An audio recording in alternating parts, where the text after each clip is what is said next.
Muallim saudara marah besar. Muallim gubernur Aceh saudara. Apa beliau bilang? Hei, atuh perusahaan-perusahaan penambang ilegal, penambang liar, bawa eskavator, dia gunduli hutan Aceh. Itu nanti berbahaya buat Aceh. Saya kasih waktu 2 kali 24 jam harus keluar. Kalau tidak keluar, saya yang keluarkan. Luar biasa. Itu memang gubernur mesti begitu. Gubernur mesti berani, tegas, lindungi alamnya. Betul? Takbir. Itu beliau menyampaikan itu sebelum bencana, saudara. Karena memang yang namanya hutan digunduli, saudara, pasti akan mendatangkan bencana. Aceh lagi tenang-tenang, 4 pulau lah mau diambil. Nah, kemarin kan ribut tuh, ada 4 pulau tuh mau diambil. Betul? Aceh lagi tenang-tenang, 4 pulau mau diambil. Aceh lagi tenang-tenang, saudara, sebelum terjadi bencana. Assalamualaikum, halo guys, tolong subscribe channel saya ya. Habib, guru kita, dan pertama sekali dari Abi ini menyangkut dengan uang lelah, bagaimana statusnya dan hunian sementara. Silakan kepada yang mulia Habib. Assalamualaikum warahmatullahi wabarakatuh. Bismillah walhamdulillah wassalatu wassalamu ala rasulillah wa ala alihi wa sahbihi wa mawala. Kepada yang sama kita cintai dan kita muliakan, para tuan-tuan guru, para ustadz, para pimpinan daya, majelis-majelis, dan segenap para tokoh baik dari kalangan ulama maupun kalangan umara. Dan secara khusus penghargaan kita sampaikan kepada pimpinan daripada dayah Darul Mujahidin, yaitu akhina al-fadil al-muhtaram al-mukarram Tengku Muslim al-Tahiri hafizahullahu ta'ala wa ra'ah, famatanallahu bituli hayatih wa nafa'ana bi ulumih fid dini wad dunya wal akhirah, amin ya rabbal alamin. Jadi kita sampaikan terima kasih dan penghargaan untuk dayah kita ini karena telah menjadi wasilah bagi kita sehingga malam hari ini kita bisa kumpul bersilaturahim, dan mudah-mudahan ini menjadi penyebab turunnya rahmat dan barakah, amin ya rabbal alamin.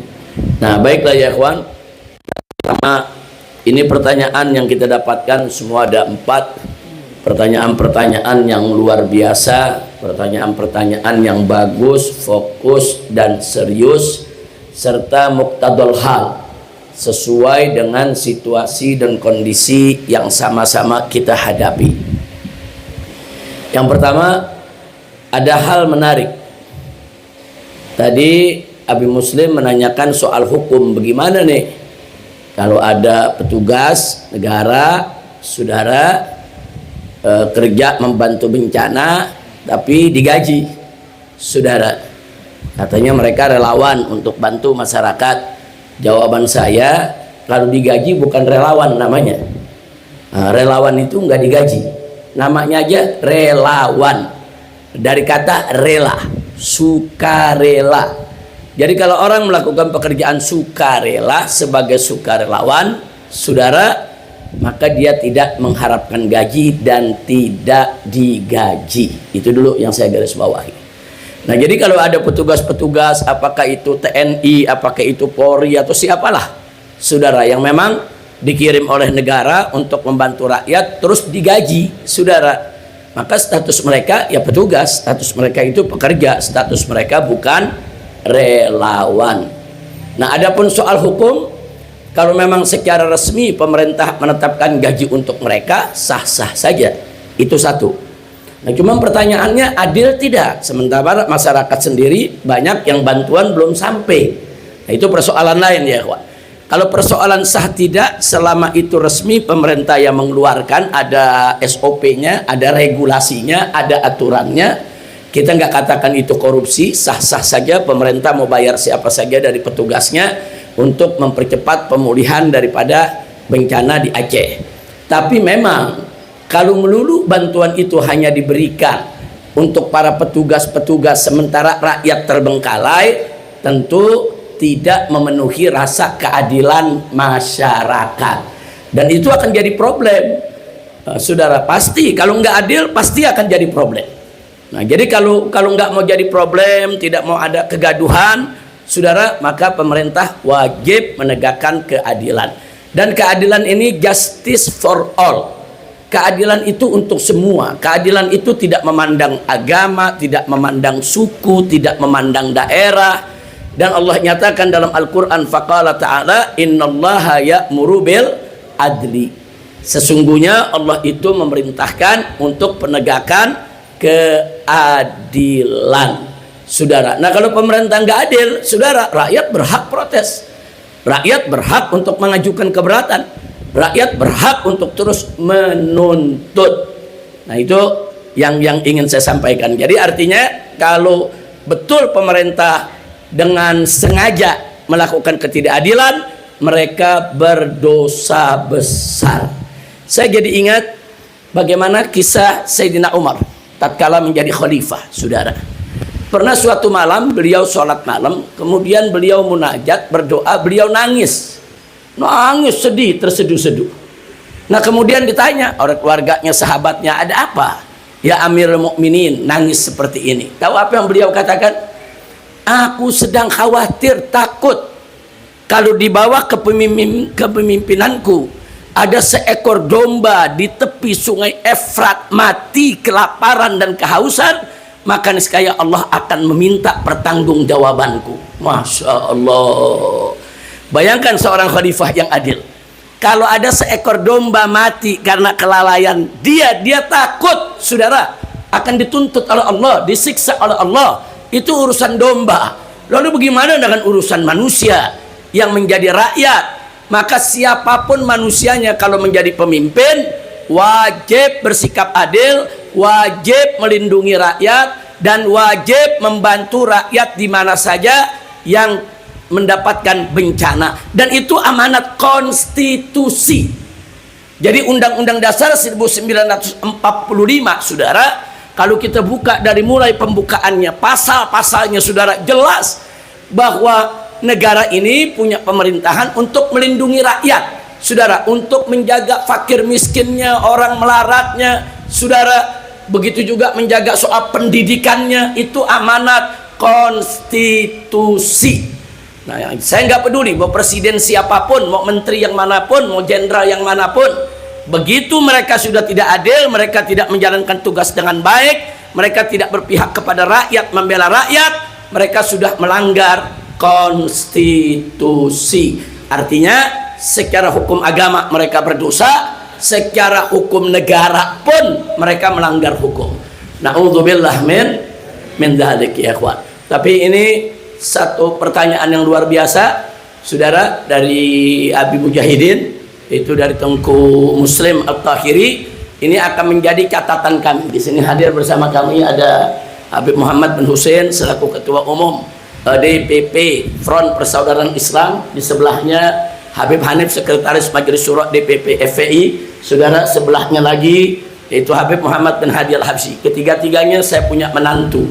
Nah, sengaja saya turun ke Aceh ini, menantu-menantu saya bawa agar mereka terbiasa, saudara, untuk berinteraksi dengan masyarakat, untuk bertemu dengan para tokoh, dengan rakyat di bawah, untuk mereka bisa mendengar langsung apa keluhan-keluhan yang ada di tengah masyarakat bawah. Karena mereka ini semua dai, beliau-beliau ini semua guru, beliau-beliau ini semua dai, tiga-tiganya ini merupakan mubaligh. Jadi perlu seorang mubaligh itu, ahli dakwah itu bersentuhan langsung dengan masyarakat. Apalagi sekarang di Aceh lagi ada bencana, supaya mereka tahu suasana bencana bagaimana sih, untuk dapat pendidikan mental jiwa, saudara. Nah, agar ke depan insya Allah mereka bisa melanjutkan perjuangan dakwah orang tuanya. Amin. Nah, karena saya udah tidak muda lagi, saudara. Entah sampai kapan kita akan bertahan. Perlu ada generasi-generasi baru. Mereka tiga-tiganya generasi milenial ini, muda-muda, saudara.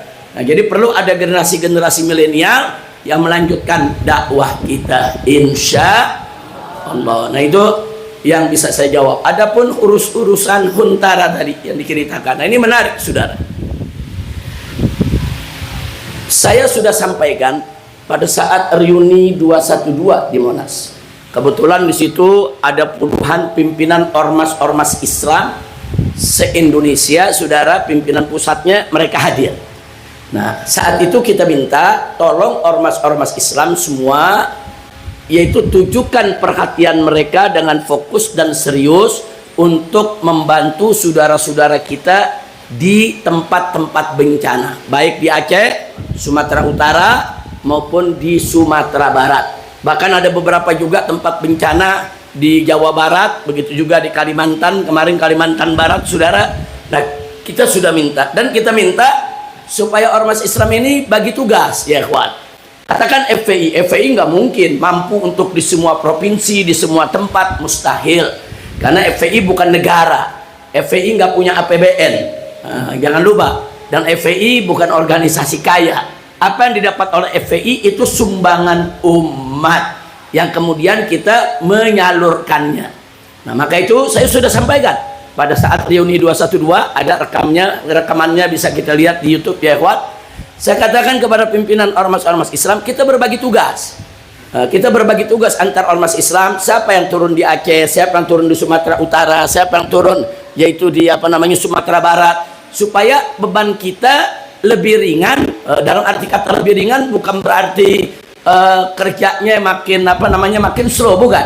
Artinya pembagian tugas itu kalau diperkecil, kerja kita jadi lebih fokus.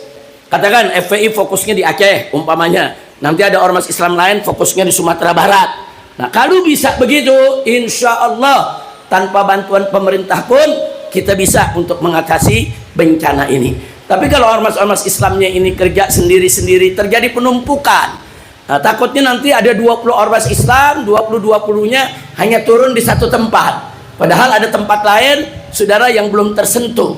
Nah, itulah pentingnya kenapa antar ormas Islam di Jakarta perlu ketemu, perlu rapat bareng, dan seterusnya. Mudah-mudahan pulang dari sini kita udah lihat dengan mata kepala kita sendiri, dan kita sudah dengar langsung. Itu akan menjadi masukan bagi kami untuk kami sampaikan bukan hanya ke pemerintah, tapi ke ormas-ormas Islam yang ada di Jakarta di tingkat pusat, untuk yuk kita berbagi tugas bagaimana membantu saudara-saudara kita di tempat-tempat bencana. Nah, kemudian saudara, dulu tatkala FPI pernah turun di beberapa tempat bencana seperti di Kerawang, di Lombok, di Palu, di banyak tempat, saudara. Nah, itu kita berbagi tugas. Kadang-kadang FPI bagaimana? Kalau FPI yang bikin huntaranya, hunian sementaranya, baik, kami yang bangun hunian sementara. Tapi yang bikin dapur umumnya siapa? Nah, nanti ada ormas lain, ya udah, kalau dapur umum kami yang pegang. Lalu pusat kesehatannya siapa yang pegang? Bagi-bagi tugas, saudara. Kalau semuanya FPI, mustahil FPI akan mampu melakukan itu. Itu satu. Yang kedua, saudara, selama ini antara FPI dengan ormas-ormas lain bukan hanya berbagi tugas, tapi juga memetakan wilayah sekaligus memaksimalkan fungsi posko-posko masyarakat setempat. Nah, seperti di Aceh, katakanlah di satu tempat posko FPI cuma ada 4 atau 5, tapi posko masyarakat ada 200, saudara. Nah, itu kita bisa bekerja sama di posko FPI yang 5 ini. Begitu datang bantuan-bantuan dari luar Aceh, ini bisa disalurkan ke posko-posko tadi. Jadi posko-posko tadi ikut membantu menyalurkannya kepada korban bencana, saudara. Sehingga dengan cara kerja semacam itu, walaupun posko kita 10 bisa jadi 1000. Nah, ini namanya kalau dalam istilah perjuangan taksimul a'mal wal adwar wal wadhaif. Bagi-bagi peran, bagi-bagi tugas, bagi-bagi kerjaan. Jadi banyaknya ormas Islam itu bukan untuk bersaing, bukan. Banyaknya ormas Islam bukan berarti perpecahan, bukan. Justru banyaknya ormas Islam fastabiqul khairat. Mereka berlomba dalam kebaikan. Dan sekaligus itu yang tadi saya katakan, taksimul a'mal wal adwar wal wadhaib. Bagi-bagi tugas, bagi-bagi peran, dan bagi-bagi kerja. Nah, maaf saudara, ini mestinya nih yang bersikap begini bukan FPI, ini mestinya presiden yang begini. Mestinya nih yang begini nih mestinya eksekutif, legislatif, dia yang bagi-bagi tugas, saudara. Sebab yang namanya FPI dan ormas-ormas Islam lain ini betul-betul relawan, saudara. Memang nggak digaji oleh pemerintah, Sebetulnya konsep-konsep ini kalau dilaksanakan oleh pemerintah pusat, wah sebentar selesai urusan huntara, urusan tadi ibu kita yang bicara sekolah-sekolah pendidikan, sebentar. Saudara, dulu kita pernah turun di beberapa tempat, kita bagi tugas. Ada satu organisasi yang minta, udah FPI kami yang akan bikin hunian sementaranya. Tapi ini bagaimana nih anak-anak sekolah, seperti yang tadi ditanyakan. Ya sudah, kalau begitu FPI akan bangun sekolahnya. Kita bangun bukan sekolah permanen, cuman sekolah-sekolah darurat. Kita bangun dari triplek, dari kayu, ada sekian kelas. Nah, kenapa itu diminta oleh masyarakat setempat? Karena saudara, yang namanya pendidikan kan terus jalan sekolah. Apalagi sekarang nih, ini setelah libur anak-anak mesti masuk sekolah. Habis itu nanti bulan April ada ujian. Nah, terus kalau mereka nggak ada sekolahnya bagaimana? Apa mereka mesti tunda kelulusannya 1 tahun lagi? Apa mereka mesti berhenti sekolah? Nah, dulu FPI yang kerjakan itu, saudara. Jadi kita nggak membangun hunian sementara, kita bangun kelas-kelas. Jadi di desa sini kita bangun sekian kelas, sana kita bangun sekian kelas. Gurunya dari mana? Nah, kan gurunya udah ada di masyarakat itu, saudara. Kita hanya menyiapkan fasilitas. Jadi guru-guru yang kemarin ngajar di sekolah-sekolah yang rusak itu, ya mereka yang kelola sekolah-sekolah darurat yang kami bangun. Dan alhamdulillah akhirnya semua anak-anak sekolah lagi, dan akhirnya begitu lagi ujian, walaupun rumah permanen mereka belum jadi, mereka tetap ikut ujian. Nah, jadi saya pikir cara-cara begini, yuk mari, di sini ada Tengku Muslim, juga ada yang lain-lainnya, mari kita kompromikan, mari kita musyawarah, mari kita ajak ormas-ormas lain, saudara, untuk bisa kita berbagi tugas. Insya Allah, baik ormas nasional maupun ormas lokal. Kan ormas lokal juga ada, saudara. Bahkan justru ormas lokal itu yang tahu wilayah, yang tahu tempat, yang tahu bahasa, yang tahu adat, yang tahu tradisi. Mestinya ormas lokal yang berdiri paling depan, kita yang dorong, kita yang bantu, kita yang fasilitasi, kita yang dari luar Aceh yang cari dana dari luar untuk dibawa kemari. Saya yakin kalau kita bahu-membahu, gotong royong, insya Allah bisa teratasi. Amin ya rabbal alamin. Itu pertama. Saya bicara dari segi ketahanan kita sendiri tanpa bantuan pemerintah. Nah, yang kedua, urusan pemerintah ini kewajiban kita bersama. Kami di Jakarta, saya di Jakarta udah beberapa kali kita kirimkan pesan ke presiden, kita kirimkan pesan ke para menteri, kita kirimkan pesan ke DPR-nya, saudara, baik secara langsung maupun tidak langsung. Bahkan kita angkat di mimbar-mimbar, saudara. Saya nggak peduli mereka mau marah, mereka mau tersinggung, mereka mau katakan Habib Rizik ini ekstrim, radikal, teroris, provokator. Enggak, saya nggak peduli. Karena saya tidak ridho kalau ada satu rakyat di Indonesia yang tidak bersalah dizalimi. Jangankan rakyat itu orang Islam, andai kata rakyat itu bukan Islam pun nggak boleh kita zalimi, saudara. Apalagi kalau rakyatnya orang Islam, saudara. Nah, jadi saya janjikan insya Allah pulang dari sini, dari apa informasi yang saya dapat ini semua, kita akan coba tuangkan lagi nanti. Kita akan surati secara resmi. Waktu itu kita udah surati presiden, resmi kita kirim surat ke Bapak Presiden. Kita protes keras, kenapa Anda tidak mau menjadikan ini sebagai bencana nasional. Nah, singkat saja, tadi siang saya juga ada mengisi di Aceh Utara dan Biren.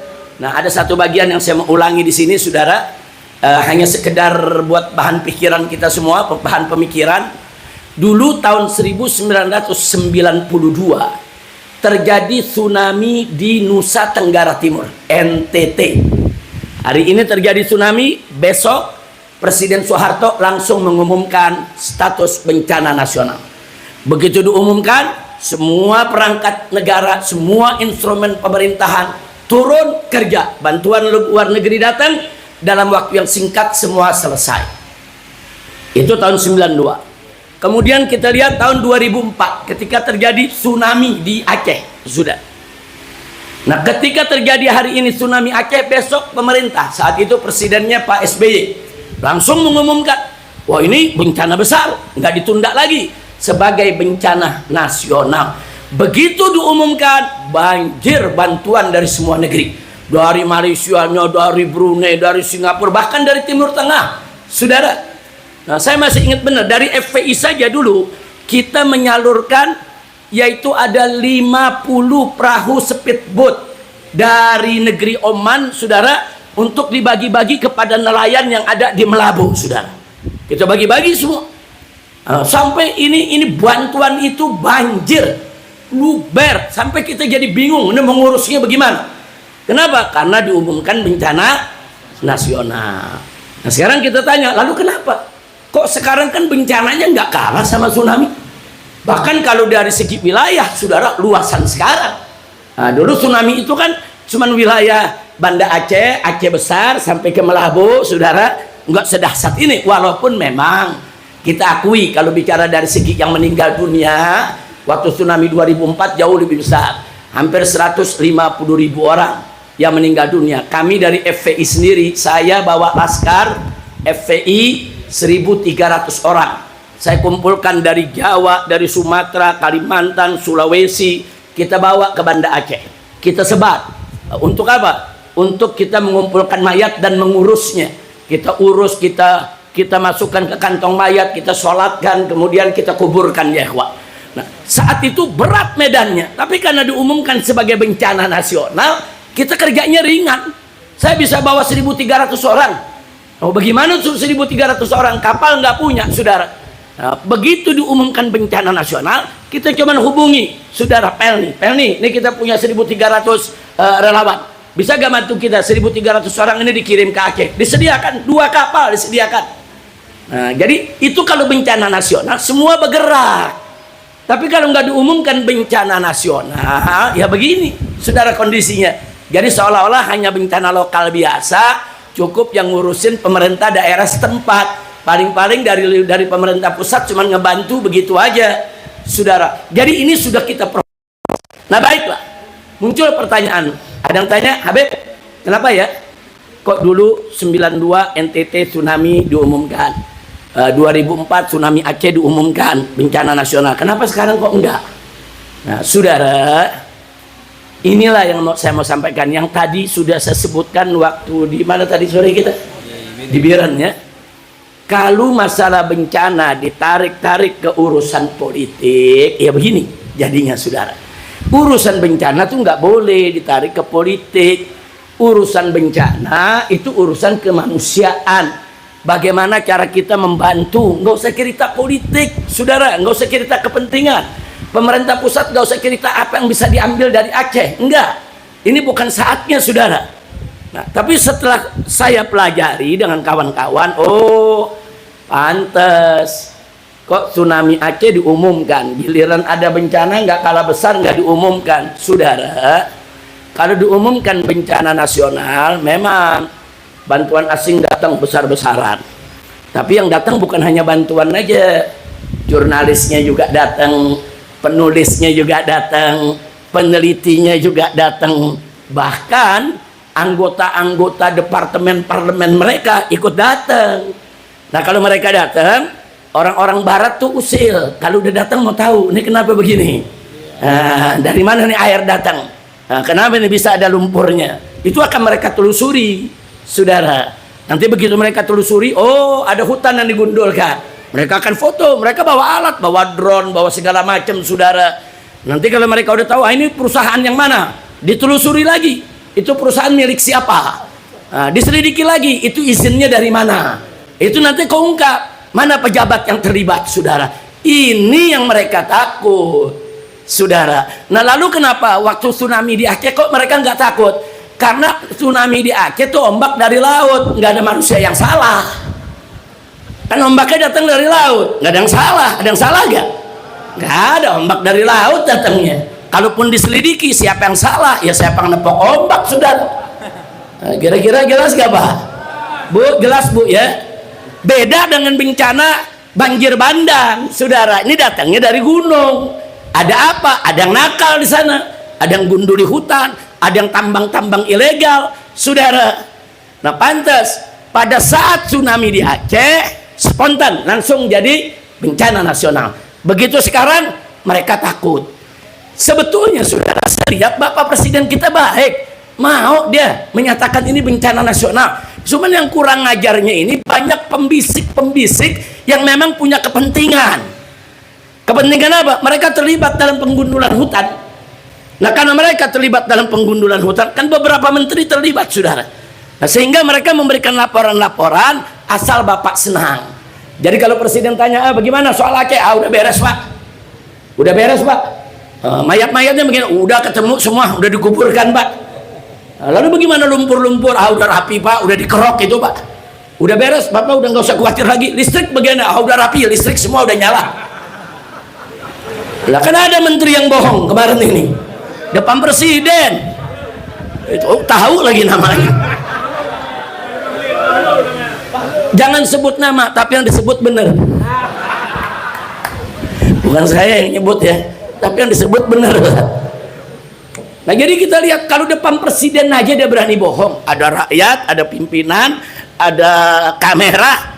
Presiden tanya, bagaimana listrik? Udah beres belum? Udah beres, 97% udah nyala semua.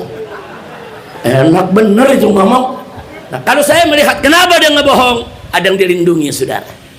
Ada yang dilindungi supaya Presiden udahlah, ini masalah bencana lokal, Pak. Ini bencana biasa, ini gampang, nanti kita yang beresin, Pak.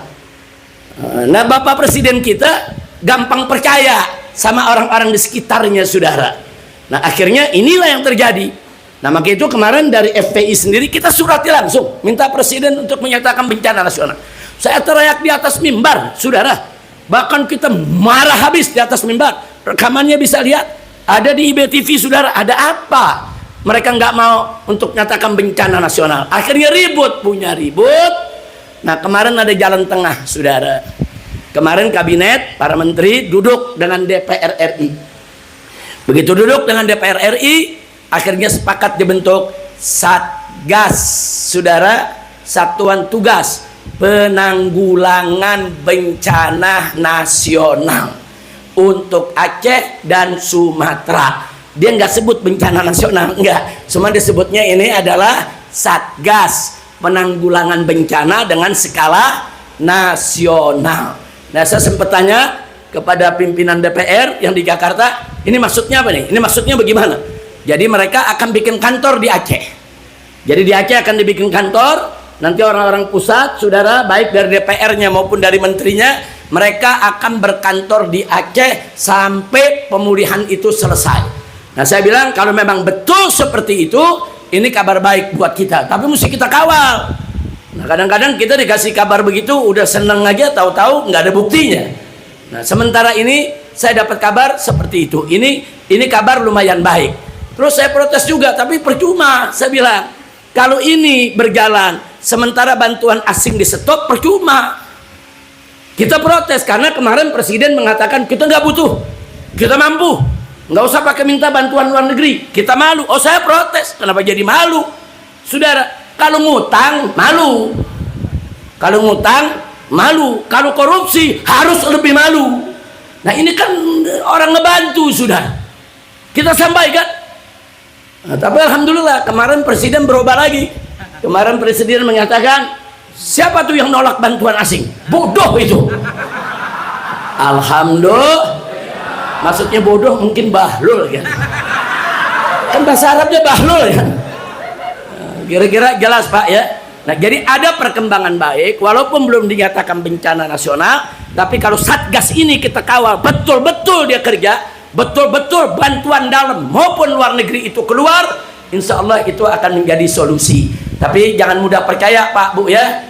Saya akan terus awasi ini. Di Jakarta akan terus saya awasi, saya dorong, saya korek sampai betul-betul ini bekerja sebagaimana kita harapkan, insya Allah. Baik, yang berikutnya, ini berikutnya Ustadz kita, Masya Allah nih, Tengku pertanyaannya, ini kira-kira ini bencana ada kaitannya nggak dengan kemunkaran? Nah, ini kira-kira nih nanti terulang lagi ya nih, ini yang namanya apa namanya bencana, saudara.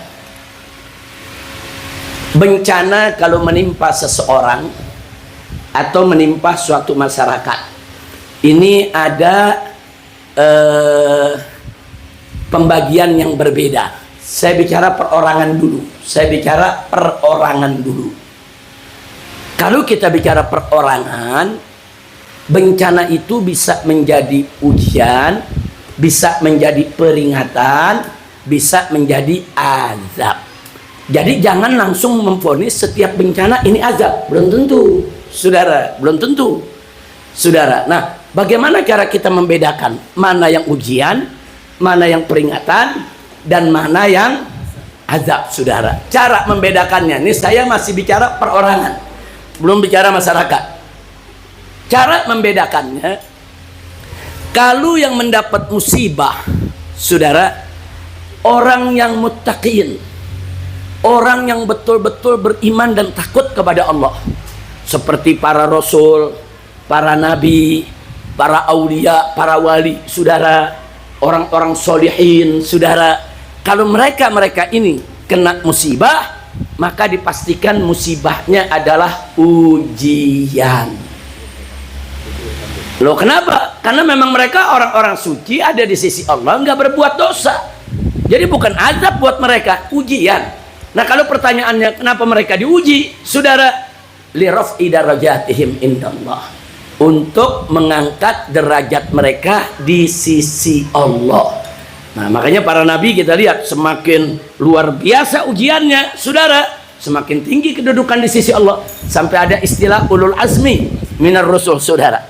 Nah, itu nabi diuji oleh Allah.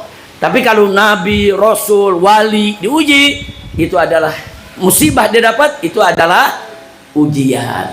Nah, sekarang yang kedua, saudara, peringatan.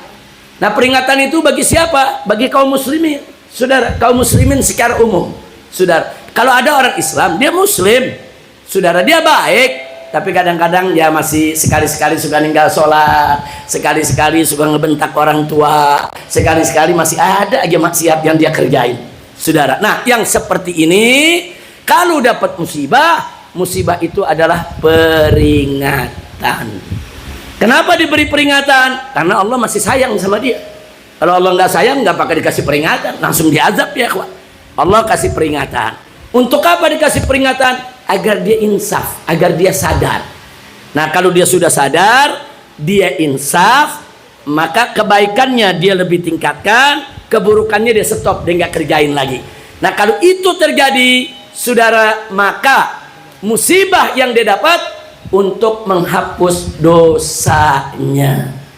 Nah, yang begini ini dosanya dihapus asal dia sadar, dia tobat kembali ke jalan Allah, saudara.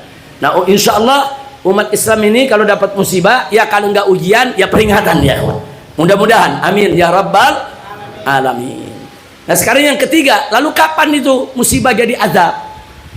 Kalau musibah tadi menimpa orang yang ingkar kepada Allah, yang ingkar kepada Nabi, saudara, atau orang yang ngaku Islam tapi nggak pernah mengamalkan Islam, sholat enggak, puasa enggak, saudara, kemudian juga zakat enggak, saudara, bahkan dia hampir tiap hari kerjaannya maksiat, dia judi, dia zina, saudara, dia mencuri, dia merampok, dia membunuh, dia berzina, udah macam-macam maksiat dia lakukan. Nah, kalau orang yang semacam ini mendapat musibah, itu adalah azab. Nah, bukan ujian, bukan peringatan, itu adalah azab yang Allah dahulukan di dunia ini, sementara azab akhirat asyad, lebih keras lagi dan menanti dia pada nantinya. Na'udzubillah min dzalik. Cuman ada yang lucu nih, Pak, Bu. Ada yang lucu. Ada orang ngaku Islam, hidupnya jadi preman. Orang sini tahu preman ya? Tahu preman ya? Kayaknya udah jadi bahasa semua tuh preman. Dia jadi preman, saudara, nggak pernah sholat, nggak pernah puasa, kerjaannya maksiat udah tiap hari. Sekali waktu dapat musibah, dia sakit berat, datang nengokin kawan-kawannya, ditanya, bro, kenapa bro? Apa dijawab? Anda lagi diuji nih sama Allah. Gimana ceritanya preman diuji, saudara? Saudara, wali saja nih, wali nih, para rasul, para nabi, para wali, orang soleh, itu kalau dapat musibah nggak berani ngaku-ngaku diuji. Saking apa? Saking takutnya kepada Allah. Begitu dapat musibah, mereka apa nih yang kami lakukan? Dosa apa nih yang kita kerjakan? Takut kalau Allah sampai marah sama dia, saudara. Orang yang soleh, yang wali nggak berani, saudara, kalau dapat musibah nyebut itu ujian. Giliran preman, ente kenapa sakit? Ini Allah lagi ujian ini. Astagfirullahaladzim, itu bukan diuji, itu lagi diazab. Nah, masih untung kalau begitu diazab dia masih panjang umur, ada kesempatan untuk dia bertobat. Kalau nggak panjang umur, makanya mati su'ul khatimah. Na'udzubillah min dzalik. Nah, itu saya ingin menunjukkan soal apa itu makna musibah secara perorangan. Nah, sekarang kita bicara secara masyarakat, satu kesatuan. Allah berfirman dalam Al-Qur'anul Karim, faqala ta'ala, walau anna ahlal qura amanu wa taqaw la fatahna 'alaihim barakati minas sama'i wal ard walakin kadzabu fa akhadnahum bima kanu yaksibun. Shadaqallahul azim. Indah ini ayat, saudara. Allah Subhanahu wa taala mengatakan dalam ayat tadi, walau anna ahlal qura, andai kata penduduk negeri-negeri, saudara, amanu, mereka beriman, wattaqau, dan mereka bertakwa, Allah janjikan la fatahna 'alaihim, niscaya kami akan buka untuk penduduk negeri tersebut, kami limpahkan kepada mereka barakat, aneka ragam keberkahan, minas sama'i wal ard, keberkahan yang Allah turunkan dari langit atau keberkahan yang Allah keluarkan dari bumi, saudara. Ini janji Allah. Nah, mustahil Allah itu tidak menepati janji, saudara. Tapi ada kebalikannya yang mesti kita hati-hati. Walakin kadzabu, akan tetapi penduduk negeri itu banyak yang mendustakan Allah, nggak beriman kepada Allah, mendustakan hukum Allah. Apa yang terjadi? Allah sendiri yang mengatakan la akhadnahum bima kanu yaksibun, niscaya kami akan siksa mereka lantaran apa yang sudah mereka kerjakan. Jadi kesimpulannya dari ayat tadi, satu, kalau penduduk negeri beriman, bertakwa, Allah kasih keberkahan. Berkah sawahnya, berkah lautnya, berkah hutannya, berkah kebunnya, berkah rumahnya, saudara, berkah gunungnya, berkah politiknya, berkah ekonominya, berkah keamanannya, berkah pendidikannya, berkah semuanya, saudara. Tapi kalau coba-coba nggak beriman dan nggak bertakwa kepada Allah, saudara, maka Allah akan siksa mereka. Nah, makanya kembali kepada pertanyaan tadi, ini kira-kira yang di Aceh ini masuk yang mana nih, saudara? Nah, tentunya kita nggak bisa main tuding, saudara, nggak bisa. Itu perlu pembelajaran mendalam, itu perlu dilihat. Tapi kalau saya lihat secara zohir, saudara, memang di Aceh maksiat ada, memang di Aceh juga kemunkaran ada. Tapi secara zohir yang saya lihat, dengan adanya konon syariah di Aceh ini, secara umum jauh lebih baik dibandingkan tempat-tempat yang lain, saudara. Secara umum saya lihat tuh mata kepala saya sendiri, bagaimana perempuan-perempuannya pada pakai jilbab, pakai hijab, menutup dia punya auratnya, saudara. Begitu juga yang lelakinya, anak kecilnya aja pada pakai piki, saudara. Di mana-mana kita lihat, walaupun di jalan. Nggak sampai di situ, pesawat terbang, saudara. Itu dari Jakarta ke Banjarmasin, Jakarta ke Manado, Jakarta ke Makassar, kemana tempat, saudara, nggak ada tuh pramugari pakai jilbab. Tapi coba kau dari Jakarta turun di Aceh, ada pakai jilbab kan? Nah, semua pramugari pakai, yang nggak pernah pakai jilbab dia pakai, ya. Nah, itu dahsyatnya konon syariah tuh, saudara. Alhamdulillah. Nah, melihat dari itu saya yakin insya Allah, saudara, bahwa apa yang terjadi di Aceh adalah ujian, sekurangnya peringatan. Nah, saya yakin ujian karena orang Aceh baik, peringatan ya mungkin masih ada segelintir yang tidak baik, tapi azab insya Allah enggak, ya. Nah, karena Aceh ini bukan negeri kafir, bukan negeri murtad, bukan negeri penjahat, saudara. Ini negerinya para guru, tuan-tuan guru, abati-abati, daya-daya di mana-mana, saudara. Nah, makanya saya nggak terima di medsos tuh kadang-kadang ada yang nyerang Aceh. Punya Aceh banyak maksiat sih, ini Aceh begini sih, Aceh jahat sih. Oh, saya nggak terima, kurang ajar itu orang, saudara. Dia nggak tahu Aceh, dia nggak pernah ke Aceh, seenaknya menghina daripada bangsa Aceh. Na'udzubillah min dzalik. Nah, jadi itu kepada Ustadz penanya tadi, jadi artinya kalau ditanya ini di Aceh bagaimana nih? Insya Allah Ustadz, ini ujian dan paling tidak peringatan, insya Allah. Nah, kalau pertanyaannya apa ini akan berulang, bisa jadi. Nah, kalau Acehnya downgrade, artinya downgrade nih, turun begitu. Sekarang imannya kuat, atau besok maksiat yang lebih banyak. Nah, hati-hati, saudara. Hari ini pakai konon syariat, Toto besok konun syariat dicabut. Saudara, bisa jadi musibah bisa datang lagi. Na'udzubillah men mendalik. Tapi selama dijaga, nggak usah khawatir. Insya Allah musibah seperti ini tidak terjadi lagi buat bangsa Aceh. Amin ya rabbal alamin. Sebagai tambahan, Ustaz, masih soal tadi. Saudara,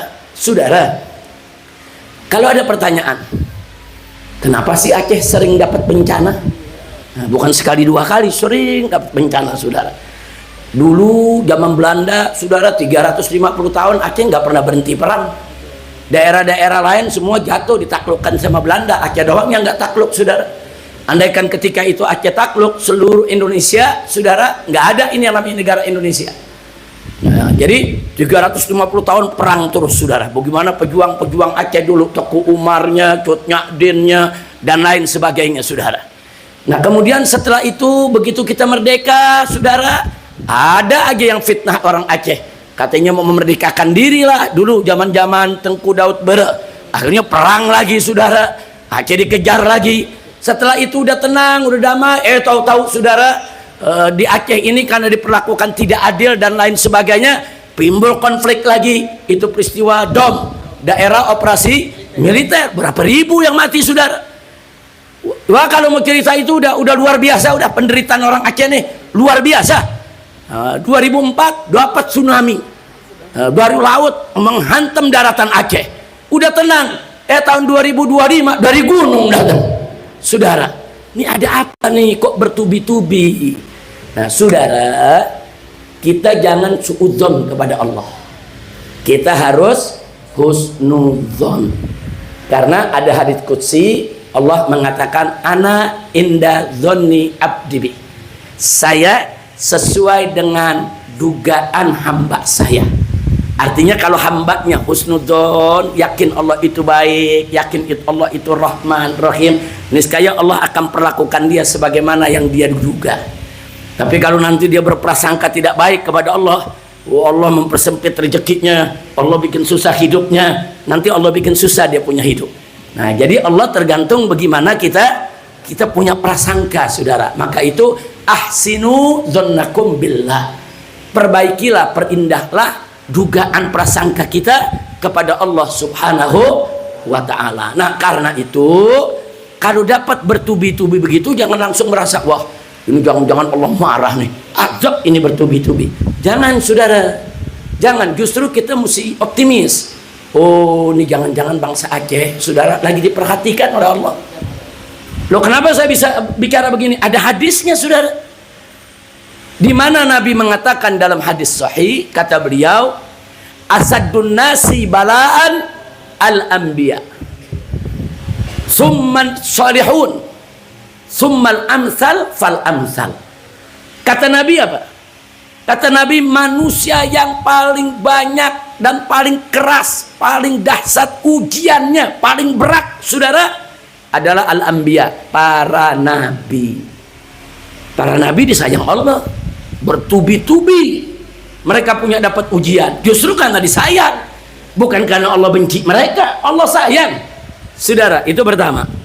Yang kedua, kata Nabi, as-solihun, orang-orang soleh, saudara, itu ujiannya lebih berat daripada yang gak soleh.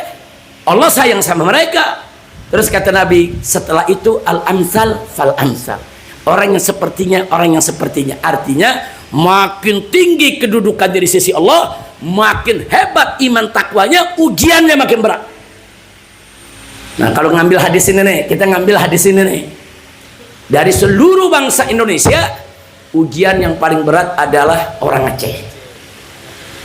Artinya apa, saudara? Kenapa paling berat? Bisa jadi karena Aceh yang terbaik, karena Aceh yang terkuat, karena Aceh yang paling menonjol Islamnya, karena Aceh yang betul-betul diperhatikan dan disayang oleh Allah. Amin ya rabbal alamin. Itu namanya kita husnudzon. Karena para nabi diuji, ya karena memang disayang Allah, saudara. Dan ujiannya paling berat, ya karena memang Allah sayang sama mereka kok. Nah, kalau bangsa Aceh ujiannya lebih berat daripada yang lainnya di Indonesia ini, saya yakin karena memang di sini ada keistimewaan berkaitan dengan perjuangan Islam di Indonesia, sehingga ujiannya lebih berat. Tapi nggak usah khawatir, kalau Anda sabar, Anda lulus dari ujian ini, Anda akan menjadi bangsa yang terbaik. Amin ya rabbal alamin. Nah, itu yang saya mau sampaikan saudara. Tadi ada tambahan sebagian sebetulnya udah terjawab juga, tapi soal konsep tadi itu tadi sudah katakan, kita kerjasama lah dengan semua komponen. Dan generasi Gen Z jangan dilupain.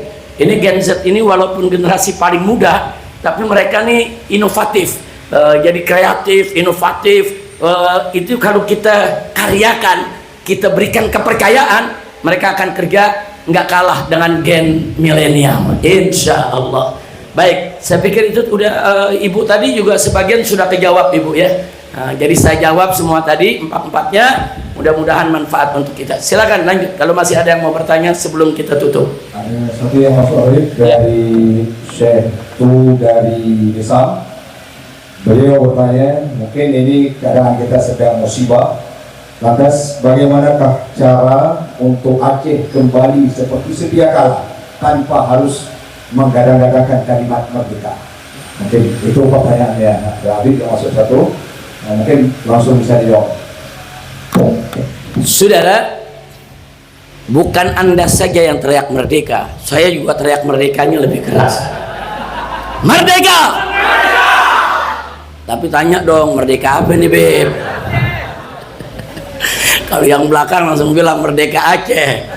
Nah, saya mau ajak semua masyarakat di Aceh, saudara. Saya mau ajak, saudara. Ini yang dijajah bukan bangsa Aceh saja. Semenjak penjajah Belanda itu pergi dari kita punya negeri, masuk ke orde lama, orde baru, orde reformasi, orde liberal, orde pembohong kemarin ini, saudara. 10 tahun kita dibohongin melulu, saudara.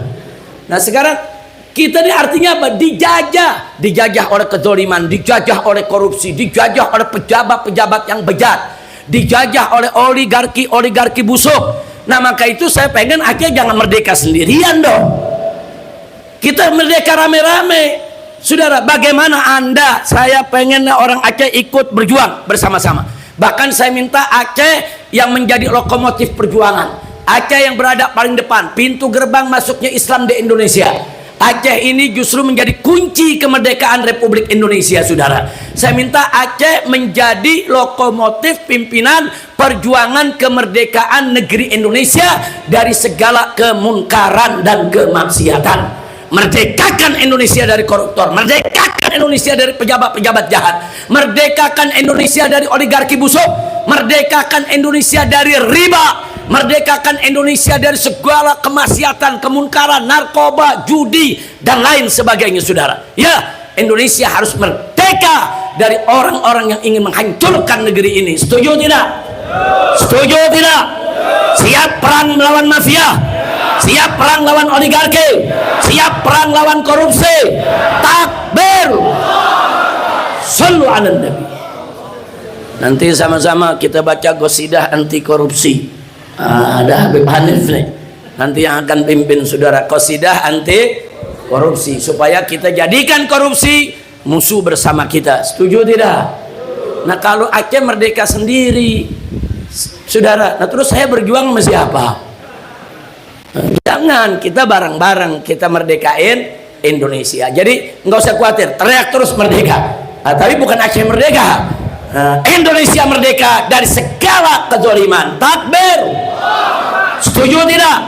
Siap merdekakan Indonesia dari korupsi, siap merdekakan Indonesia dari oligarki, siap merdekakan Indonesia dari narkoba, siap merdekakan Indonesia dari segala kemaksiatan dan kemunkaran. Takbir. Angkat tangan semuanya. Takbir. Takbir. Sallu ala Nabi. Allahumma salli wa sallim alaihi. Ada lagi pertanyaannya? Ya, kita persilakan kepada Ya. pertanyaan berikutnya. Sembari kita menunggu Habib istirahat sejenak, dipersilakan. Ya.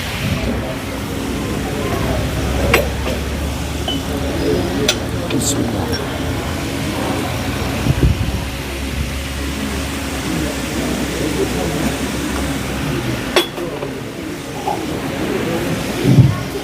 Assalamualaikum warahmatullahi wabarakatuh. Waalaikumsalam warahmatullahi wabarakatuh. Ahlan wa sahlan. Ya, Kami Imam Besar Umat Islam dengan penuh rasa hormat pada malam yang sangat berbahagia ini, dialog maupun curhatan bangsa Aceh sudah sebenarnya Habib dari dulu kami sangat ingin yang seperti ini. Kami rakyat Aceh, lebih-lebih milenial muda ini ingin bersuara, ingin bersendah, ingin menyuarakan isi hati kami bangsa Aceh. Maka Habib, dari arahan Habib tadi, bimbingan Habib, singkat saja, yaitu hari ini Habib kita lihat rakyat Aceh kurang dipeduli oleh MI. Kenapa? Kalau bahasa gasarnya, kenapa sejahat itu mereka terhadap bangsa Aceh? Apa yang disembunyikan? Padahal isi bumi kami yang diangkat. Hanya sekian Habib, terima kasih. Takbir. Emang kalau generasi muda ya, nah, kalau nanya tuh saudara, singkat, padat, nusuk dalam. Alhamdulillah. Nah saudara, memang ada problem yang kita harus selesaikan bersama. Maaf, saya lihat memang pemerintah pusat, saya lihat, mudah-mudahan dugaan saya tidak benar, tapi saya merasa pemerintah pusat ini banyak curiga dengan segala pergerakan masyarakat di Aceh. Kenapa? Karena trauma. Nah sebetulnya kan yang trauma bukan hanya pemerintah pusat, justru orang Aceh yang trauma dengan DOM dulu saudara. Nah tapi saya lihat pemerintah di sana juga trauma. Bawaannya pokoknya kalau Aceh bergerak sedikit, wah mau merdeka nih. Nah Aceh teriak sedikit, wah mau merdeka nih. Itu namanya trauma saudara. Enggak boleh Aceh berkerumun, kumpul saudara, wah ini ada apa lagi nih. Nah makanya kemarin begitu dikibarkan bendera bulan bintang, halang kabut di Jakarta saudara. Nah itu apa? Itu karena trauma, ada kecurigaan seolah-olah nih kenapa nih diinikan lagi, wah ini mau merdeka lagi nih, ini mau perang lagi nih. Nah sebetulnya nggak boleh begitu, jangan terlalu curiga. Kecurigaan trauma semacam itu mesti kita buang. Nah kita kan sudah ada perjanjian Helsinki yang orang Aceh sudah 20 tahun nunggu, belum semua butirnya dipenuhi saudara, bahkan hanya baru beberapa butirnya. Kalau anak muda kita tadi tanya soal kekayaan Aceh, padahal kalau perdamaian Helsinki itu betul-betul dilaksanakan, itu salah satu isinya di dalam saudara, 80% hasil tambang Aceh, 70% hasil bumi Aceh untuk Aceh, yang 30% itu untuk pusat, dikelola, dibagi ke berbagai daerah. Ini sebetulnya perjanjian udah bagus, cuman belum dilaksanakan sampai saat ini. Yang dilaksanakan masih terbalik. Bahkan yang dilaksanakan 80% buat di Jakarta, 20% buat Aceh. Nah sehingga pembangunan di Aceh tertunda-tunda, terlunta-lunta. Nah maka itu saya kemarin di Jakarta terus menyuarakan, makanya saya marah betul. Sebulan yang lalu saudara, begitu ada bencana di Aceh saudara, ada warga Aceh yang bawa bendera bulan bintang, ada yang bicara soal perjanjian Helsinki, ada anggota DPR RI saudara yang kurang ajar, apa dia bilang, sudahlah orang Aceh nggak usah cerita-cerita Helsinki lagi, nggak usah cerita-cerita perdamaian Helsinki, itu udah selesai itu. Ngawur itu anggota DPR saudara, selesai dari mana? Jangan sembarangan dia kecilkan, ini perdamaian saudara. Negara wajib untuk mematuhi poin-poin yang ada di perdamaian, dan GAM juga wajib untuk memenuhi poin-poin yang ada dalam perdamaian. Ini perdamaian bukan main-main saudara. Artinya apa? Artinya GAM dengan pemerintah Indonesia duduk sederajat ketika itu saudara. Nah akhirnya sepakat damai, tidak ada lagi letusan senjata, sepakat hidup bersatu lagi saudara. Tapi ada poin-poin yang disepakati. Nah saya minta baik GAM maupun Republik Indonesia, jangan ada yang mengingkari perjanjian. Betul? Saya mau tanya sekarang, wajib tidak memenuhi perjanjian? Wajib tidak? Ini yang jadi masalah. Ini jadi masalah, saudara. Nah, soal bendera juga belum selesai. Ya, di dalam perjanjian Helsinki, saudara, ada ketentuan bahwa tiap daerah Aceh berhak untuk punya bendera daerah. Hanya saja, saudara, pemerintah Jakarta mau silakan bikin benderanya, tapi jangan bendera gam. Itu yang jadi masalah. Jadi ini ada ego, saudara, yang belum bisa dijinakkan, saudara. Takut kalau melihat bendera bulan bintang. Wah, ini mau angkat senjata lagi nih. Wah, ini mau perang lagi nih. Wah, ini ntar tentara ada yang mati lagi nih. Nah, nggak bisa. Kalau selalu ketakutan begitu, bagaimana kita bisa damai sejati? Betul? Nah, jadi sekali lagi, saudara, hal-hal ini sebetulnya bisa diselesaikan. Makanya saya sudah sampaikan ke anggota Dewan di Jakarta, tolong selesaikan dong, penuhi dong butir-butir perjanjian Helsinki. Nggak bisa sekaligus satu-satu dipenuhi sampai semua dipenuhi. Ini sudah 20 tahun, saudara. Dari 2004 dulu sampai sekarang udah 2026 ini masuk. Udah 20 tahun lebih. Nah, karena itu saya tetap, saudara, ikut butir perjanjian tersebut. Saya cinta Indonesia, saya cinta Aceh, saya cinta semua. Saya tidak mau ada lagi di antara kedua belah pihak angkat senjata menumpahkan darah. Na'udzubillah min dzalik. Nah, kita doakan mudah-mudahan yang di Jakarta sana, saudara, bisa kita dorong. Saya masih dorong terus supaya janganlah, udahlah Aceh ini jangan diganggu, jangan bikin gaduh. Aceh lagi tenang-tenang, 40 lah mau diambil. Nah, kemarin kan ribut tuh ada 4 pulau untuk mau diambil, betul? Aceh lagi tenang-tenang, 4 pulau mau diambil. Aceh lagi tenang-tenang, saudara, sebelum terjadi bencana, Muallim, saudara, marah besar. Muallim, gubernur Aceh, saudara. Apa beliau bilang? Hei, atuh perusahaan-perusahaan, penambang-penambang ilegal, penambang liar, bawa eskavator, dia gunduli hutan Aceh. Itu nanti berbahaya buat Aceh. Saya kasih waktu 2 kali 24 jam harus keluar. Kalau tidak keluar, saya yang keluarkan. Luar biasa. Itu memang gubernur mesti begitu. Gubernur mesti berani, tegas, lindungi alamnya. Betul? Takbir.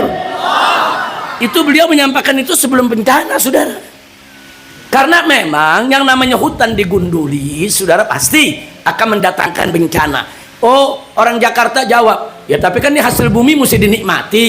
Ini kan yang namanya emas mesti dinikmati. Ini kan pemberian Allah. Masa kita nggak boleh gali emas? Masa nggak boleh gali nikel? Bukan nggak boleh, ada aturannya. Ada aturannya, ada regulasinya. Oh, mau tambang emas di daerah mana? Pelajari dulu. Membahayakan masyarakat atau tidak? Oh, ini membahayakan, nggak boleh. Oh, di sana nggak membahayakan, silakan. Nah, cara ngatur izinnya juga diatur, ada regulasinya. Saudara, jangan setiap orang dikasih izin digunduli Aceh ini, diambil minyaknya, diambil emasnya, diambil nikelnya. Kan kurang ajar, saudara. Orang Acehnya sendiri masih banyak yang belum dapat kerjaan. Ternyata kekayaan Aceh udah diambil oleh orang-orang asing maupun oleh orang-orang yang luar dari Aceh. Betul? Masya Allah. Jadi sekali lagi saya berikan penghargaan, apresiasi, terima kasih kepada Muallim, begitu juga kepada para bupati yang ada di Aceh, begitu juga wali kota semua, saudara. Bagaimana sebelum terjadinya daripada bencana, sebetulnya mereka udah protes ke pusat. Saya tahu Muallim udah protes, wali kota udah protes, saudara, sampai kejadian. Nah, sekarang saya lihat begitu kejadian, Muallim dengan para bupati turun ke bawah, saudara. Nggak tidur, itu mata sampai bengkak begitu, nggak tidur itu, saudara, sampai lelahnya luar biasa. Pemimpin memang mesti begitu yang namanya pemimpin, saudara. Nah, jadi jangan pemimpin cuma terima gaji buta, uang banyak, dapat mobil dinas yang enak, tapi rakyat susah dia nggak turun. Itu bukan pemimpin. Nah, begitu banggalah, bersyukur Anda punya Muallim di sini, Anda punya bupati-bupati yang lain. Saya minta jaga kekompakan, jaga persatuan, jaga Aceh, dan mari kita berusaha secara baik-baik bagaimana perjanjian Helsinki bisa dipenuhi tanpa pertumpahan darah. Setuju? Takbir. Shallu ala Nabi. Masih ada? Oh ya, silakan. Ya. Assalamualaikum warahmatullahi wabarakatuh. Perkenalkan, nama Ana Habib Nazaruddin, Ana sebagai Ketua DPW FI Aceh Timur. Mungkin Habib dulu pernah dengar kisah ketika pelantikan DPW FI Aceh Timur dihalang oleh pemerintah. Ana ketuanya Habib. Cuman mungkin pertanyaan Ana agak ekstrim dikit, Habib. Setelah Ana perhatikan beberapa tahun ini, ternyata kunci permasalahan di Indonesia ini ada di Naga 9, Habib. Itu sumber masalah. Maka kami dari Aceh, mungkin di seluruh Indonesia, umat Islam yang cinta dengan tanah air, yang cinta dengan agama, kapan saatnya kita usir itu cina-cina PKI, naga-naga 9 yang telah menguasai negeri ini, Bib? Kapan ulama atau habaib mengemandukan jihad? Itu yang kami inginkan, karena itu langkah terakhir, Bib. Terima kasih, Bib. Takbir. Ini pertanyaan ini saudara ngeri-ngeri sedap. Ini ngeri-ngeri sedap ini. Salah jawab langsung pulang Jakarta ditangkep ini. Tapi saya sepakat ya kawan. Memang 9 naga ini berbahaya. 9 naga ini sudah kelewat batas. Saudara, dan saya sudah beberapa kali di atas mimbar mengajak umat, ayo jadikan naga sebagai cacing. Setuju tidak? Setuju tidak? Bagaimana caranya? Nomor 1, kita perkuat persatuan dulu, saudara. Jadi nggak bisa kita main kejar, main bunuh, main bakar, nggak begitu. Kalau itu yang kita lakukan, akhirnya kita ribut sesama kita, mereka yang tepuk tangan senang, saudara. Nah, jadi saya sepakat dengan penanya tadi, 9 naga ini berbahaya. Anda boleh lihat rekaman saya di IBTV, saudara, di mana tempat kalau udah bicara 9 naga kita lawan. Bahkan baru 3-4 bulan yang lalu kita bikin tablik akbar di Banten untuk melawan PIK 2, saudara. Kita kumpulkan puluhan ribu umat Islam, kita komandokan. Ayo kita lawan. Kalau mereka coba-coba ambil sejengkal tanah rakyat seenaknya tanpa bayar, lawan. Dan orang-orang Banten sepakat, saudara. Maka sampai saat ini mereka nggak berani ngambil begitu aja, tapi mereka gerilya. Pakai pejabat, pakai jenderal, pakai menteri, pakai ini, suruh bujuk itu rakyat, saudara, dan seterusnya. Nah, inilah yang menjadi PR kita semua. Jadi sekali lagi saya sepakat 9 naga memang harus dijadikan 9 cacing. Tapi bagaimana caranya? Ini perlu bukan hanya dipikirkan, tapi kita duduk, kita rapatkan, kita bahas, kita seminarkan, saudara. Karena ini berkaitan dengan regulasi, ini berkaitan dengan peraturan, di mana peraturan kita banyak dibeli oleh mereka. Mereka beli anggota DPR bikin peraturan yang enak bagi mereka, nggak enak bagi rakyat, saudara. Nah, ini jadi persoalan. Jadi perangnya bukan perang dengan senjata saja, tapi ini perangnya dengan pemikiran, perang dengan strategi, perang dengan politik. Saya kasih contoh satu saja, saudara, sebelum saya akhiri. Di tahun 2016, saudara, ini kelompok 9 naga dan kroni-kroninya, wa akhwatuha, saudara. Mereka sudah rencanakan bagaimana ada tokoh mereka ketika itu, saudara, agar menjadi gubernur Jakarta. Setelah jadi gubernur, mereka punya langkah, jadikan dulu sebagai wakil gubernur, langkah berikutnya jadi gubernur, langkah berikutnya jadi wakil presiden, langkah berikutnya menjadi presiden. Nah, kebetulan kami di FPI punya jaringan, kami juga punya intelijen FPI. Terus kita kumpulkan beritanya, kita kumpulkan bukti dan saksinya, saudara. Ternyata ini bukan sekedar isu atau rumor, tapi memang mereka punya rencana seperti itu. Nah, akhirnya apa? Mereka berhasil menjadikan orang ini sebagai wakil gubernur di Jakarta, saudara. Setelah itu gubernurnya mereka dorong untuk jadi presiden, saudara. Kosong, orang ini menjadi gubernur, saudara. Nah, saya lihat orang ini lagi digadang. Mestinya orang ini di 2019, saudara, menjadi calon wakil presiden. Dan di 2024 dia jadi capres. Nah, begitu kami lihat seperti itu, maka saya mengajak ormas-ormas Islam untuk melakukan gerakan besar-besaran.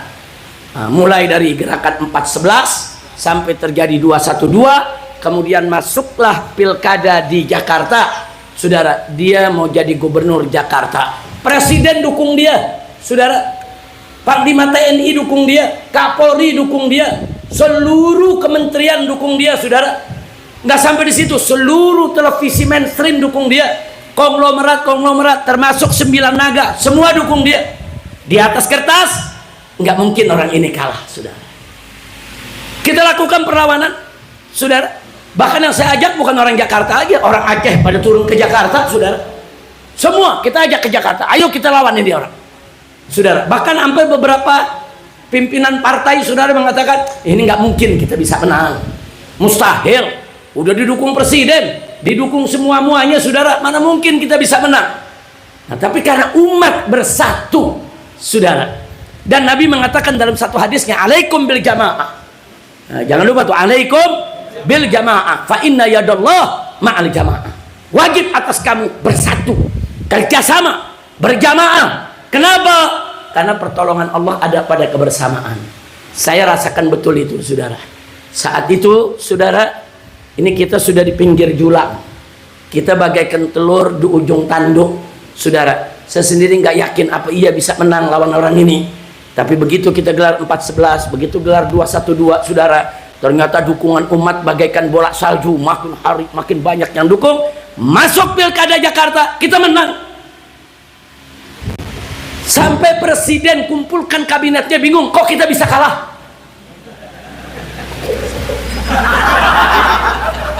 Duitnya udah triliunan, dia kalah, saudara.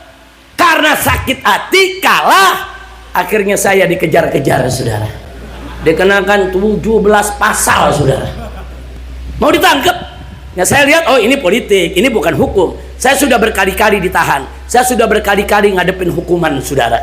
Saya tahu kalau itu persoalan hukum, saya tidak lari, saya hadapi walaupun harus dipenjara. Tapi ini urusan politik. Kalau urusan politik jangan dilawan pakai hukum, politik lawan pakai politik. Dia mau nangkap kita, kita hijrah ke Mekah, takbir. Nah, itu kan politik, saudara. Sampai di Mekah kita lawan terus, saudara. Kita lawan terus, kita enggak berhenti, saudara. Dendamnya luar biasa. Makanya begitu saya pulang dari Mekah, saudara, terjadi kerumunan di kota Jakarta, Kapolda Metro diberhentikan. Terjadi kerumunan di Jawa Barat menyambut kedatangan saya, Kapolda Jawa Barat diberhentikan. Kenapa? Karena dia memang dendam, saudara. Nah, akhirnya terjadilah, saudara, apa yang terjadi kita kenal dengan KM50. Yang mereka incar saya kok, mereka mau bunuh saya kok, saudara. Enggak, bukan siapa-siapa, mereka mau bunuh, saudara. Tapi enggak berhasil.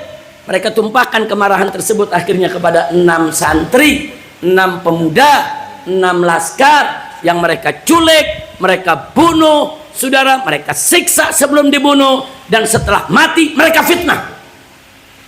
Nah, ini karena apa? Karena dendam politik. Nah, kenapa saya cerita ini, saudara? Ini saya lagi ngelawan 9 naga. Kalang kabut, saudara, nggak bisa kalau saya sendirian, nggak bisa, saudara. Nah, saat itu saya dikejar, saudara, bukan hanya dikejar, FPI-nya dibubarkan, saudara, pengurusnya ditangkepi, saudara, termasuk Habib Hanif ikut ditangkap, saudara, penjara, nemenin mertua.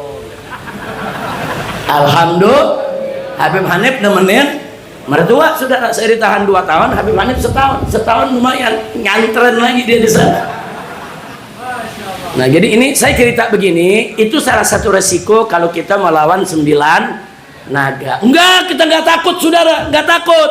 Cuman saya minta nih sama orang Aceh, kalau besok kami dari Jakarta memberikan komando, saudara, untuk bangkit perang melawan 9 naga, siap tidak? Siap tidak? Siap tidak? Takbir! Angkat tangan semua, angkat semua, takbir! Sallu ala Nabi. Enggak, saya nggak bakal berhenti, saudara. Ini nyusahin rakyat, akan kita lawan terus, saudara. Apapun yang terjadi, kita nggak boleh meninggalkan umat. Mudah-mudahan Allah berikan kekuatan kepada kita. Nah, selanjutnya Habib Hanif, nah, kita minta kita rame-rame dulu nih berikrar untuk lawan korupsi. Nah, silakan Habib Hanif, diarahkan apa dia punya ininya, kemudian diajak bersama-sama sambil dijelaskan. Silakan Habib Hanif. Sama-sama kita baca sholawat. Ya, sholawatnya sholli wa sallim daiman ala ahmada wal ali wal ashabi man qad wahada, itu populer masyhur. Tapi nanti di setiap bait-baitnya kita akan bacakan bait-bait syair yang beliau tulis. Nanti semuanya bicara soal bangkit melawan korupsi. Di akhir-akhir setiap qasidah ada kata-kata korupsi, kita teriak sama-sama. Siap bangkit lawan korupsi? Siap hajar korupsi? Siap ganyang korupsi? Takbir! Salli wa sallim daiman, ya salli wa sallim daiman ala hamada wal ali wal ashabi man qad wahada wal ali wal ashabi man qad wahada. Semuanya salli wa sallim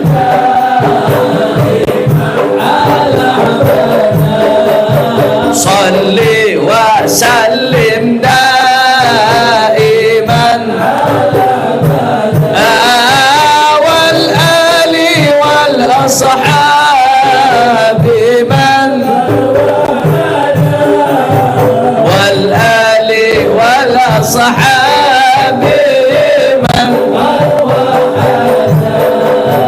Islam agama yang bersih lagi suci, umatnya dilarang berbuat mencuri, apalagi korupsi lebih jahat lagi. Ayo kita bangkit membasmi korupsi. Semuanya salli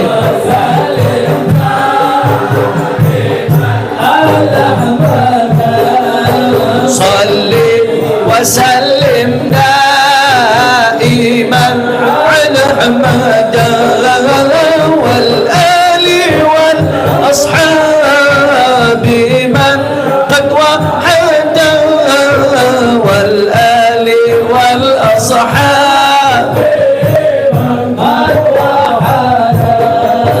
Negeri RI bangkrut bukan sebab subsidi, bukan juga karena luasnya negeri, tapi negeri bangkrut lantaran korupsi. Ayo kita bangkit membasmi. Semuanya salli wa sallim. Semua duduk, tetap duduk. Salli wa sallim daiman wal ali wal ashabi.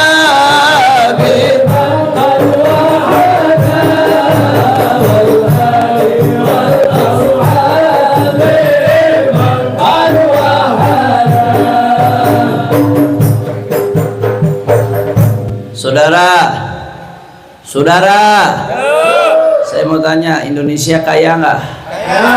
Kaya nggak? Saking kayanya bukan hanya minyak bumi, sampai minyak langit banyak Indonesia, saudara. Apa minyak langit? Sawit, saudara, betul? Betul. Emasnya, kekayaan lautnya, kekayaan alamnya, saudara, tambangnya luar biasa. Kalau dikelola dengan baik dan amanat, nggak bakal ada orang yang miskin, saudara, betul? Tapi kenapa banyak yang miskin sekarang?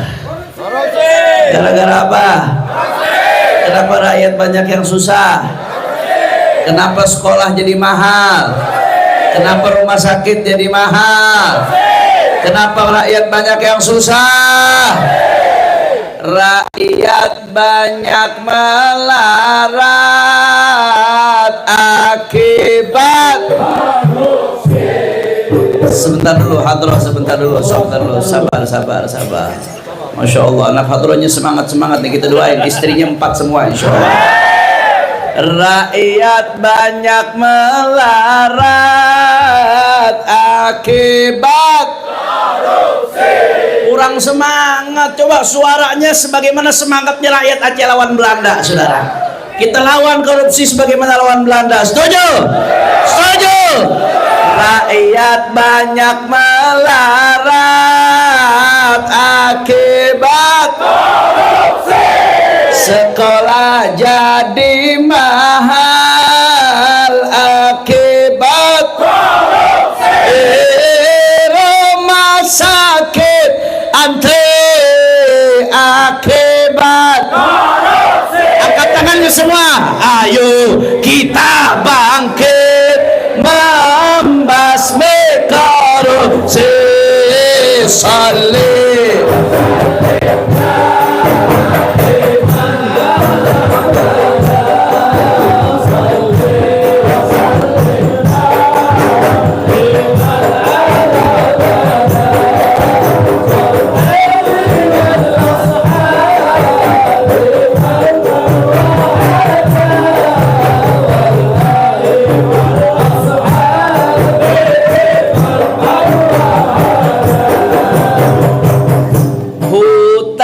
Jadi gundul akibat korupsi.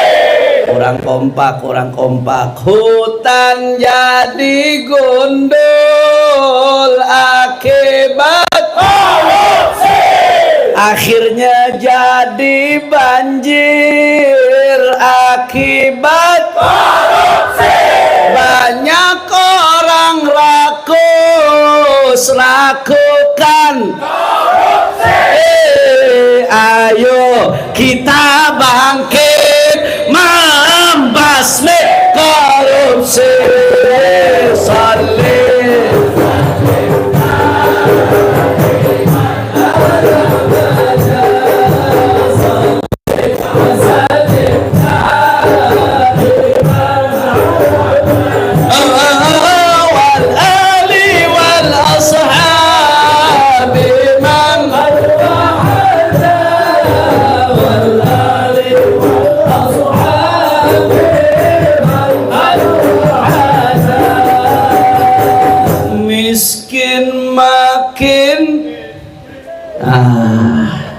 Miskin makin miskin akibat korupsi. Susah makin susah akibat korupsi. Kacau makin kacau akibat korupsi. Angkat tangan semua. Ayo kita bangkit membasmi korupsi. Salli wa sallim.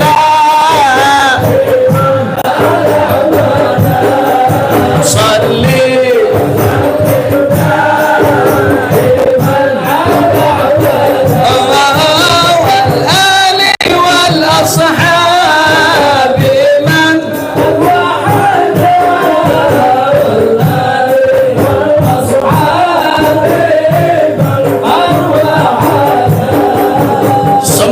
Siap bersatu, siap lawan korupsi, siap ganyang para koruptor.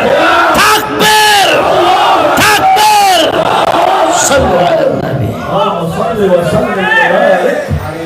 Alhamdulillah ya ikhwan, malam hari ini walaupun belum banyak, saya sudah mendengar sebagian curhatnya orang Aceh. Bagaimana kecewanya orang Aceh.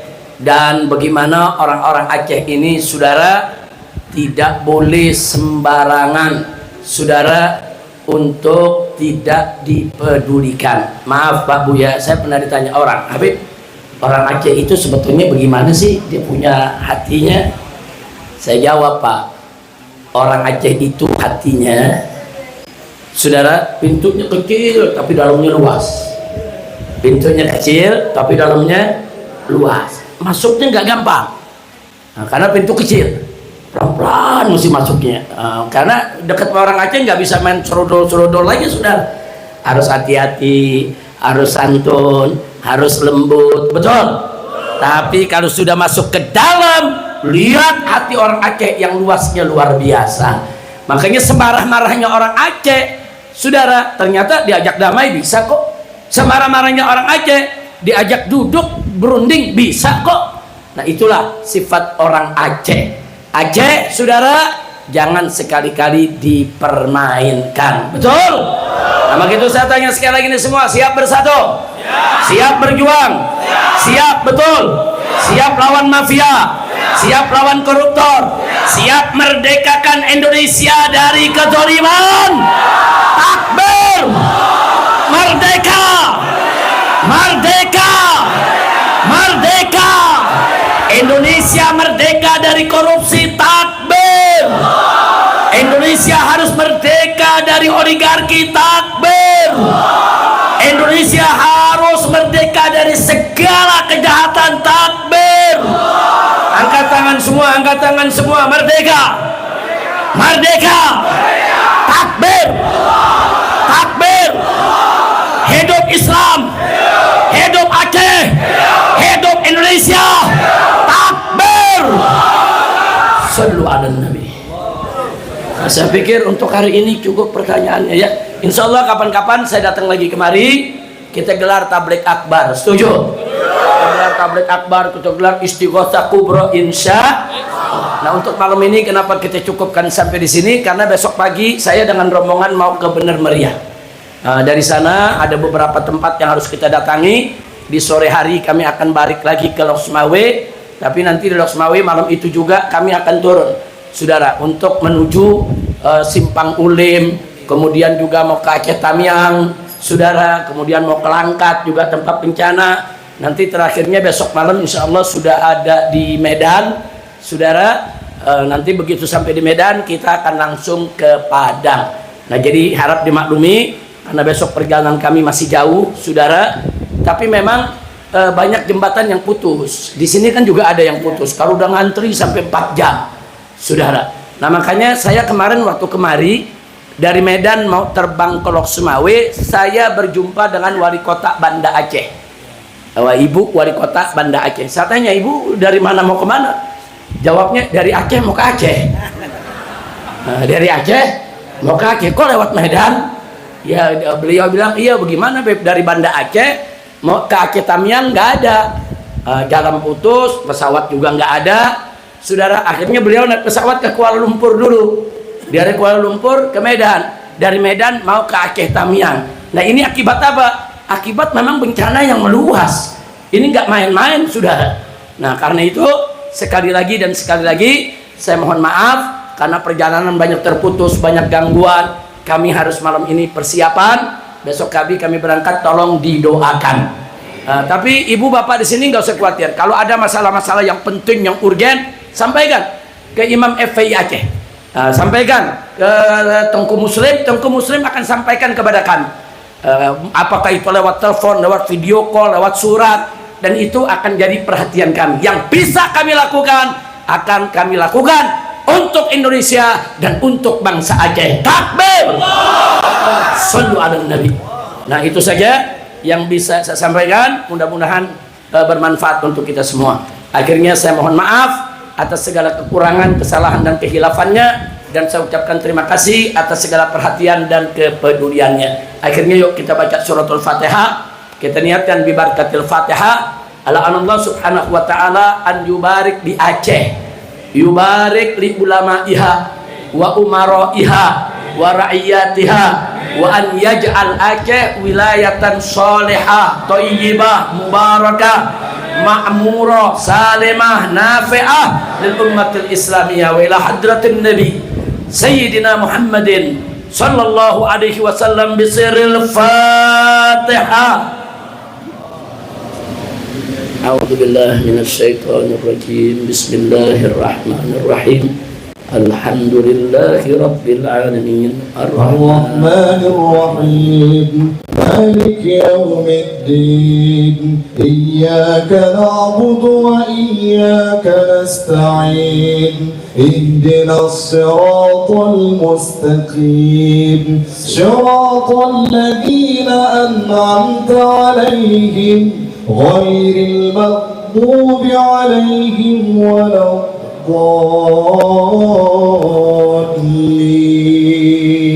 rabbi ighfirli wa li walidayya amin. Bismillahirrahmanirrahim. Allahumma lakal hamdu syukra wa lakal mannu fadla bi rahmatika nas'alu bi jahi nabiyyika natawassal fantujuh ilaika bi salafina salihin nas'aluka bi anwaril fatihah wa asraril fatihah wa bi haqqi man unzilat alaihi suratil fatihah habibika nabiyyina Muhammadin sallallahu alaihi wa alihi wa sahbihi wa sallam.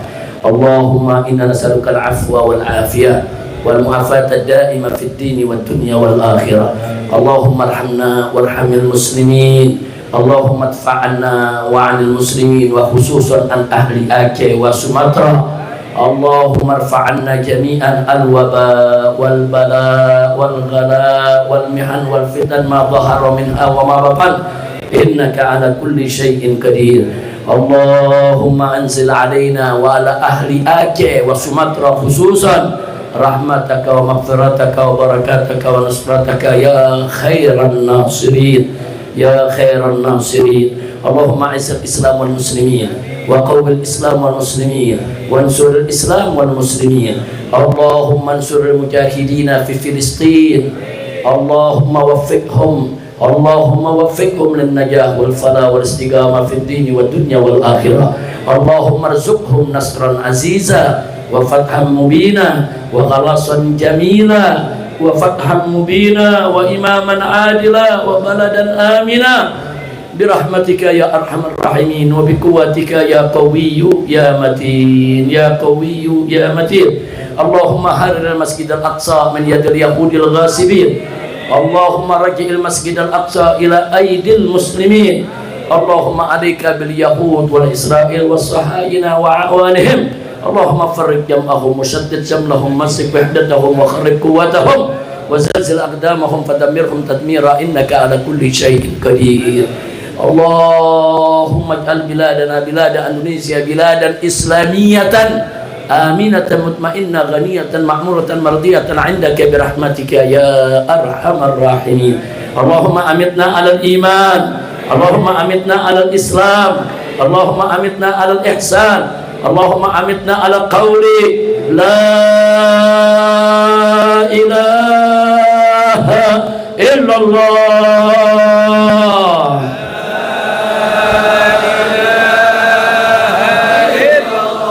La ilaha illallah.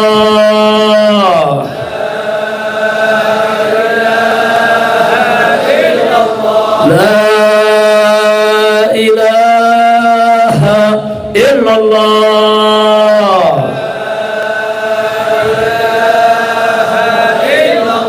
Muhammadur Rasulullah sallallahu alaihi wasallam. Kalimatu haqqin 'alaiha nahya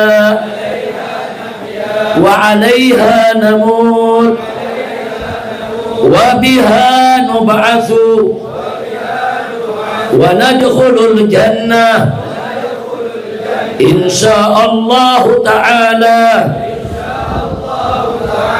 minal aminin. Ya Allah biha ya Allah biha ya Allah bi husnul khatimah. Ya Allah biha ya Allah biha ya Allah bi husnul khatimah. Ya Allah biha ya Allah biha ya Allah bi husnul khatimah.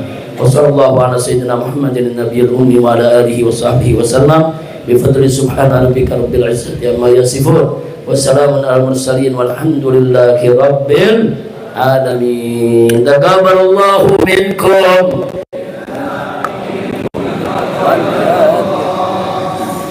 Sekian yang bisa saya sampaikan. Terima kasih. Hadani Allah wa iyyakum ila siratal mustaqim. Wassalamualaikum warahmatullahi wabarakatuh.